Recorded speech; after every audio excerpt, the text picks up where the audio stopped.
Okay, hey everybody, my name's Charles Martin. I'm here to give you a little bit of a lecture about how to get started with Pure Data, which is an environment for doing digital synthesis and making computer music that we'll be using in Laptop Ensemble at ANU this semester. So this little talk is called Digital Synthesis with Pure Data. It's just your first steps. Now, Pure Data is great because it's a free tool for making computer music. There's a couple of other tools you might have heard of, things like Ableton Live or Logic Pro or Pro Tools. Often they cost a lot of money, but Pure Data is free in particular, and it's used a lot at universities for developing computer music. And this piece of software was developed by a guy called Miller Puckett, and it's maintained by him, his initials MSP, and members of the community. It's open source software. So if we just have a look at this download link, I can show you how you might go about getting Pure Data for yourself. Just make that full screen for us. So here we are on the Pure Data website. It's really easy to download this. You just get to this website, hit Pure Data 0.5. The software has been around for a very long time, but we're still only up to version 0.5. That's sometimes how it goes for open source software. And then you can just choose which operating system you've got, and you can download Pure Data. I'm running Mac OS, so I would be clicking this one, get Pure Data for Mac OS. Okay, don't need to do that right now, but I just wanted to show you what it was like. Supposing that you have Pure Data already, I'm just going to open up my version of Pure Data here. Go in Spotlight, Pure Data 0.5. It of course can be a little bit intimidating because unlike a DAW or another piece of computer music software, there's really not much to look at. You've just got this empty screen. And in fact, the first thing you need to do in Pure Data is make a patch, as we call it. Just go New, and you'll get a new patch. So it's got nothing in it. How do you actually make anything happen in Pure Data? Well, that's the thing about Pure Data. It's really a music programming environment and not a digital audio workstation.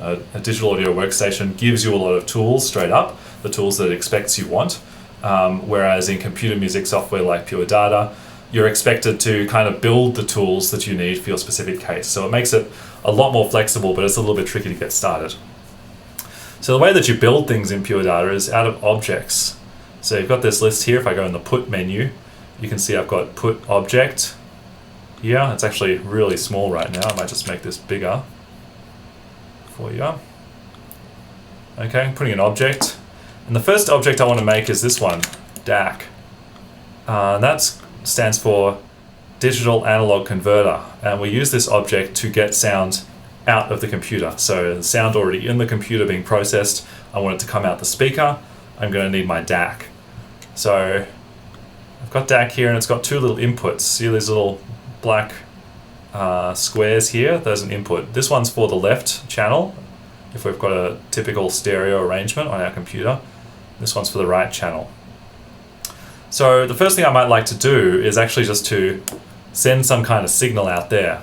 Now before I do anything in Pure Data, I'm actually going to have to turn this little switch on. This tiny switch says DSP. It's a bit hard to see on your screen maybe, but that stands for Digital Signal Processing. And if you don't have that switched on, it's not going to process the sound and send it out your speakers. So I'm going to switch that on.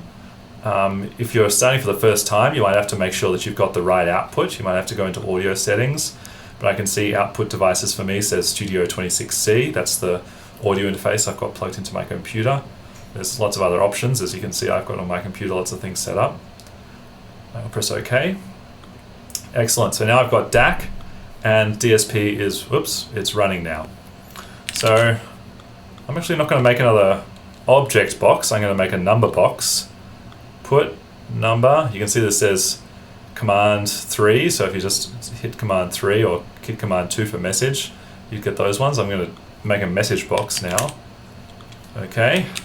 My message is going to be 0.1. I'm going to hook that up to my left channel. And now in PD there's actually two modes that you can be in. One's called edit mode. And you can see when you're in edit mode, you've got a little hand there. It might be really small on your screen, but there's a little hand touching the blocks. That means I can move it around. I can edit what's in it. I can delete things. I can put things back. So in edit mode, you're creating these little boxes, but you're not actually sort of playing your instrument. So when you're in edit mode, you're creating your instrument. And then the other kind of mode, not edit mode or playback mode, is where you're actually going to play it. So you switch between them by pressing Command E on a Mac or Control E on Windows or Linux. And when I'm in edit mode, it has edit up the top here in the title bar of this window. Edit off, edit on. So I'm going to turn edit off so I can play my instrument now. I've got a message box, and if I click on it, it's going to send that message, 0.1, out that line, this little patch cord, here we call it, into the left channel of the DAC. Let's see what happens. I think you might have heard that one. Back to 0. Okay, this is great. I might make another message box with 1.0 in it.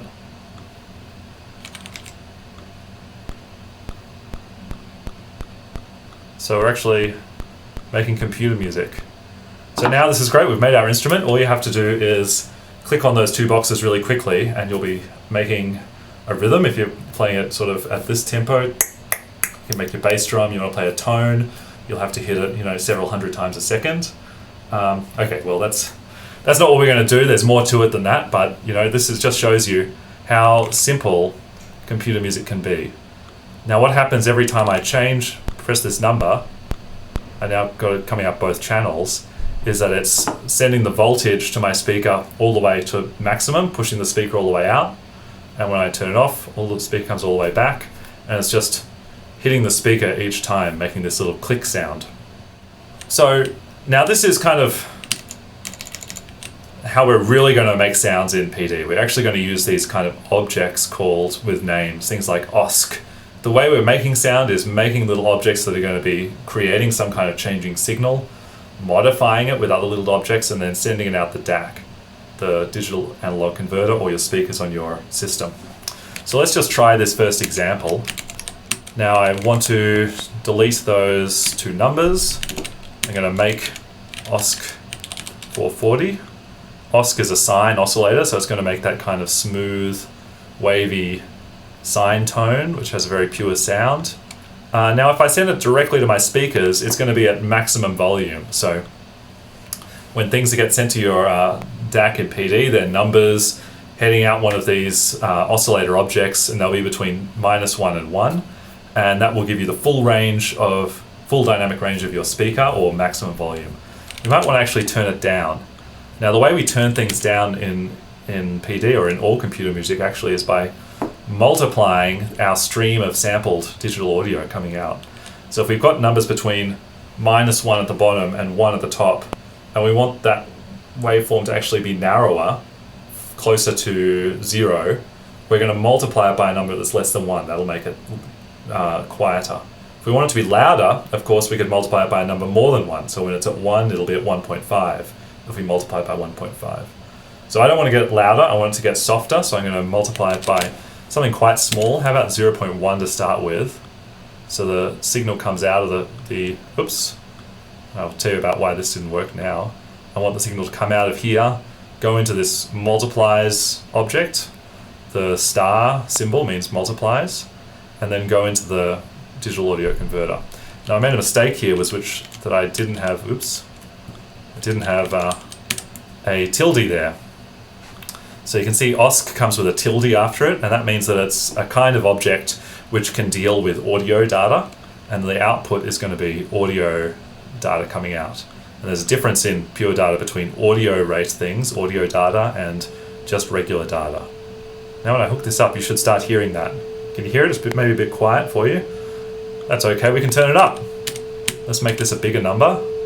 0.2, 0.3, 0.4, 0.5. Okay, that should be pretty loud now. Maybe about the same loudness as my voice, but it's quite incessant. We can stop it as well. I'll just turn that off. Okay, that's better. So now we've got a method for creating a sound, but we might want to actually control things in real time, in playback mode, without having to edit our patch, because I was doing all that stuff with the keyboard while I was in edit mode. So in pure data, what we want to do is add more of these different kinds of objects which allow us to control our sounds as they're being played, and we can actually start to create little musical instruments. So now you can see in this example, I've got my sine oscillator right there, the same thing. I've got an object box with the times, but it doesn't have a number there. Instead, it's got this patch cord being connected up to some other objects that are going to be creating the number for me, and then going to the DAC just as before. So I'll show you how I'm going to create these things.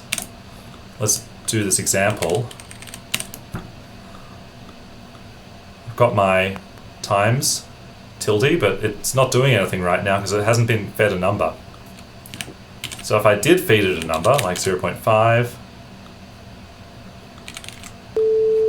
then I get my answer, but I want to be able to control that. So I'm actually going to create a slider, put V slider is what I want. Now I'm also going to make a number box so we can see what comes out of the V slider.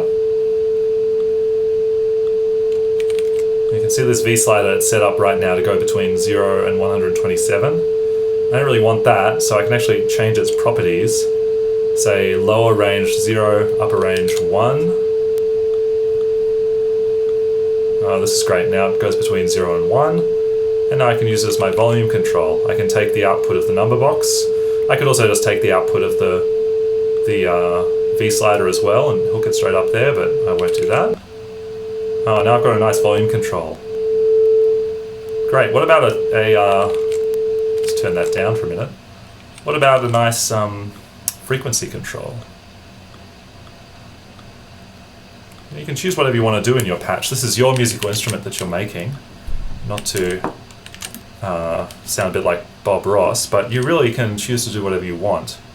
So I really encourage you to add a few different sounds, put them together, and see what you come up with. Now I happen to know that with this OSC tilde object, if you send a number in this left input here, that will be its frequency. So maybe we could try some different frequencies here. We'll make this box be 100. I'll just turn that up for a second and then click this box. Now it's much lower, 100 Hertz. Try something much higher. 650 Hertz. Something really low, probably too low to hear.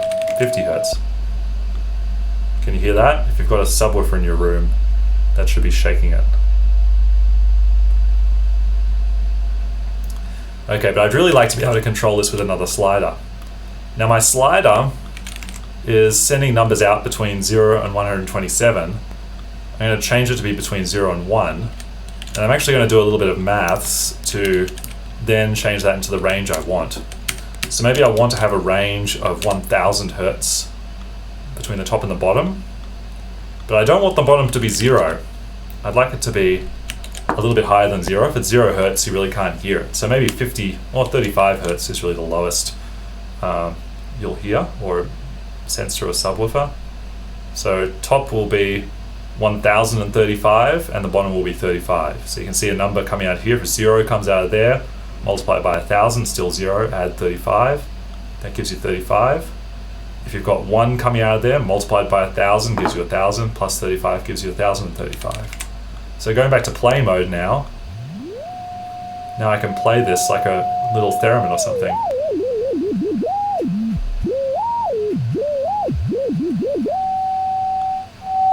Now you might notice as I'm moving these around, do you hear some clicks in the audio as I move this up and down? Yeah.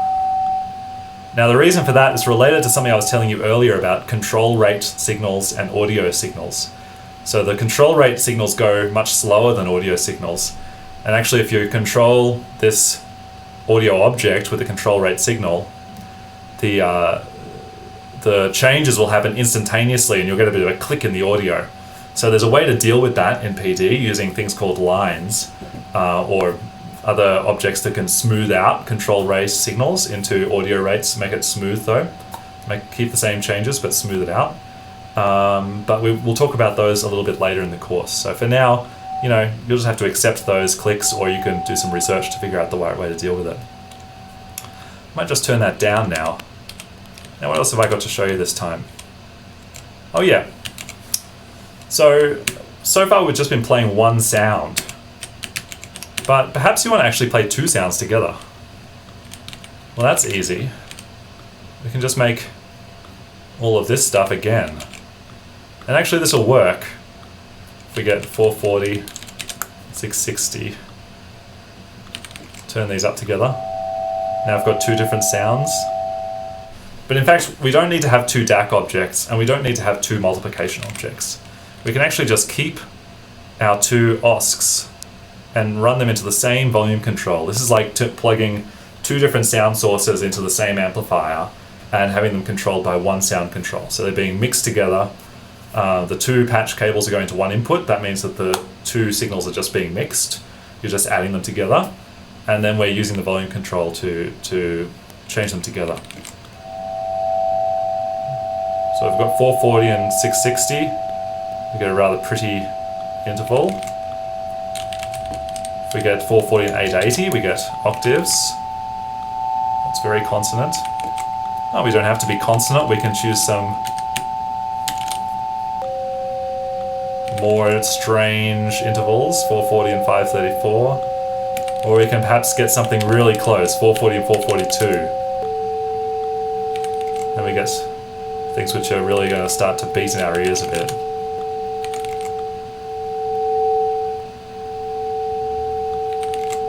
Now just for fun at this point, I sometimes like to try this in stereo with two different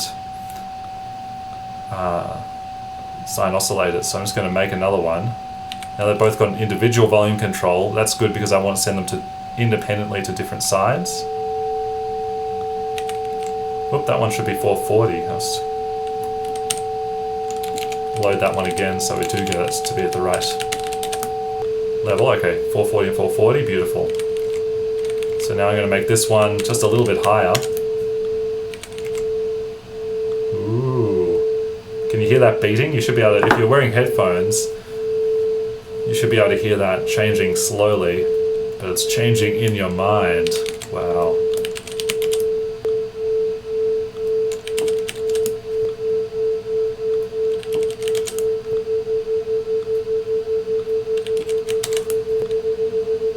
Creepy. Okay, I'll turn that one down. Oops. Down it goes.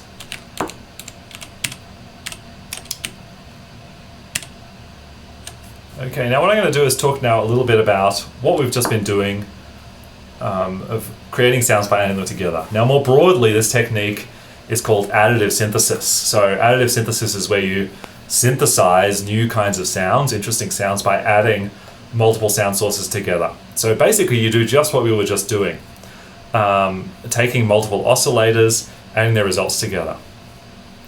But there are actually kind of some cleverer ways to do this to create sounds we have a bit more control over.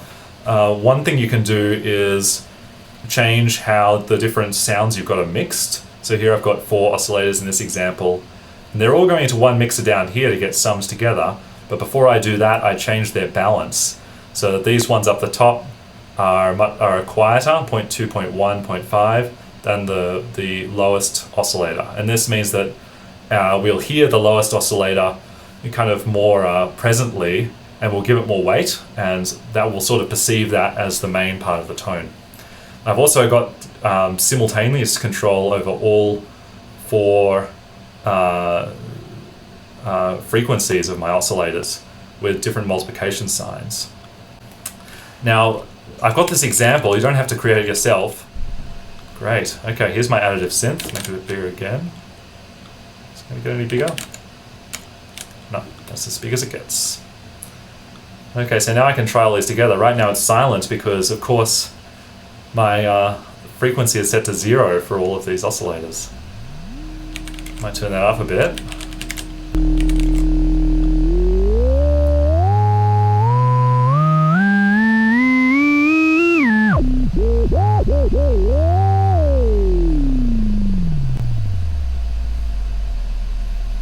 So that's really low down at those frequencies.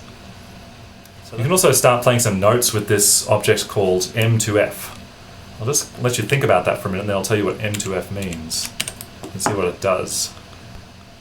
Oh, this has got some more advanced techniques now. So I've got my same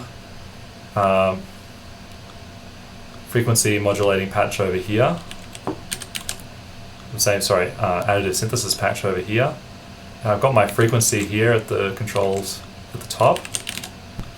I can still control it by hand, but I can also control it by adding a frequency in here. You see where I've got S freak? This is a way that you can move information around in a patch in PD without using these patch chords. You can use this S box and R box. That's S for send and R for receive. That just gives you a way of transporting a bit of information without having to do too much effort. So I've got this M2F box. Now when I click one of these messages, suppose number 60, we get an interesting number here, 261.6. Do you know what 261.6 is? That would be the frequency of middle C. So we can go have a little keyboard up here.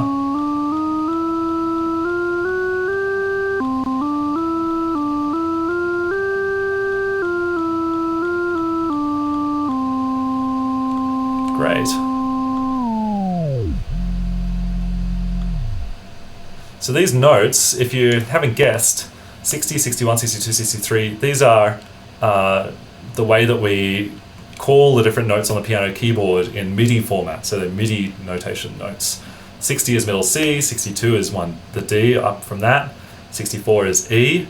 So every time you take one number, 60 to 61, that's a semitone or a half step moving up. One number down is a semitone or a half step down. So you can map out a keyboard, all of the different notes on the piano, by arranging all of these different numbers. Now I've just set them up to be a little keyboard here. You don't have to do that. In fact, you don't need to use all of them. You might just like to keep pitches that you want in your musical instrument. It doesn't need to be able to play every single pitch exactly.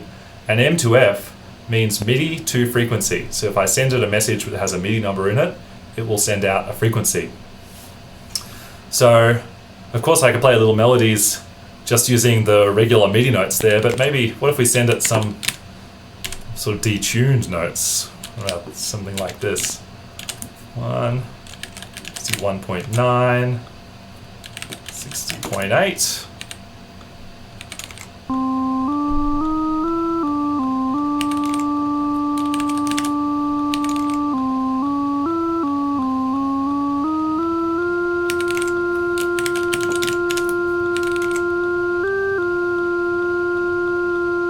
We could probably start to make some microtonal compositions like that. I think that would be pretty cool. Okay, and turning it down.